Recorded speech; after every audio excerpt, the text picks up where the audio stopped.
বিসমিল্লাহির রহমানির রহিম। আসসালামু আলাইকুম।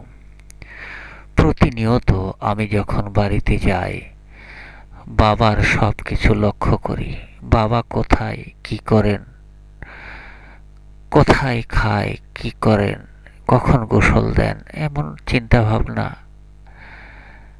আমার মাথায় সবসময় থাকে। তো আমি বাড়িতে গেলে আমার বাবাকে নিয়ে আমি ছবি তুলতে চাই, ভিডিও করতে চাই। সময় পেলেই এমনটা আমার কাছে মনে হয় যে বাবা হয়তো কবে দুনিয়া থেকে বিদায় নেবেন। কে কখন বিদায় নেবেন তা কিন্তু বলা যায় না। তারপরেও মনে করি স্বাভাবিক মৃত্যু হলে আমার বাবাই হয়তো আগে মৃত্যুবরণ করবেন।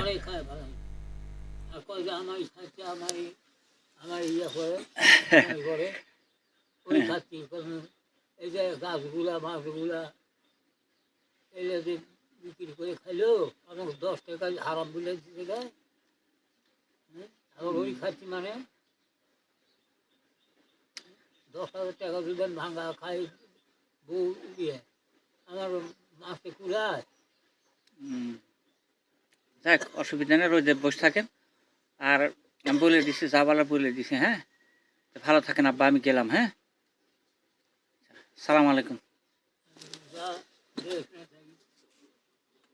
এতক্ষণ আমার বাবার সঙ্গে কথা বলে আমি সেখান থেকে যাওয়ার চেষ্টা করছি, কিন্তু যেতে কিছুতেই মন চাচ্ছে না। আব্বা খুব অসুস্থ, রোদ তাপাচ্ছেন তিনি। একটি করে বিস্কিট খান আর এখানে তিনি রোদে বসে থাকেন। ধুলোবালি চারিদিকে, টিনের বাড়িঘর আর মাটির দেওয়াল, এই জন্য সমস্যা সব জায়গাতেই ময়লা। শীতকালে বাবা আমার ঠিক বাইরে বসে আছেন, একা একা, কেউ নেই। আমি ঠিক ঢাকায় রওনা দেওয়ার আগ মুহূর্তে বাবার সঙ্গে কথা বলছিলাম। বাবা কি করছেন, কি খাচ্ছেন, বাবার কিছু কথাও শুনলাম, যেটা রেকর্ড করে রাখলাম।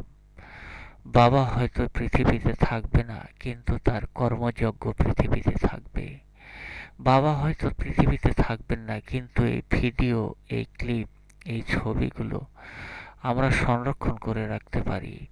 আর সেজন্যই বাবারই স্মৃতি চারণগুলো আমি মাঝে মধ্যে ধরে রাখি। অনেকেই অনেক কথা বলেন, কিন্তু আমি ওইসবে পরোয়া করি না। কারণ আমার বাবা এটা একটি সম্পদ। আমার বাবা মৃত্যুবরণ করলে এই সম্পদগুলোই একদিন আরো উন্নতর সম্পদে পরিণত হবে, এটাই আমি বিশ্বাস করি। আমার বাবা খুব একজন ভালো মানুষ, নাগা বাজারের প্রতিষ্ঠাতা। এই বাজারটাকে উনি নিজ হাতে গড়ে তুলেছেন 1990 সাল থেকে। ধীরে ধীরে তিলে তিলে গড়ে তোলা এই বাজার আজ সবার জনপ্রিয় বাজার। আমার বাবা গাহির আলী মণ্ডল খুবই সাদাসিধে মানুষ। আজ তিনি সঙ্গহারা, কারণ আর চলতে পারেন না, ফিরতে পারেন না। এটাই প্রকৃতির নিয়ম। বাবা ভালো থাকুন। বাবা একদিন বলেছিলেন, কোনো এক সময় আসবে যখন এই নাগা বাজার আর এইরকম বাজার থাকবে না। এখানে অনেক বড় বড় বিল্ডিং হবে, অনেক বড় বড় দোকানপাট হবে, এখানে ব্যাংক হবে, বীমা হবে, অনেক কিছুই হবে, অনেকে বসত বাড়ি করবে। এগুলোই ভবিষ্যৎ এই বাজারটাকে আরো সমৃদ্ধ করবে। সত্যি সত্যি এই বাজারটা 1990 সালের পর থেকে এ যাবৎ যতটুকু ডেভেলপ হয়েছে তা সত্যি চোখে পড়ার মতো। এখানে অনেক মানুষের কর্মসংস্থান হয়েছে।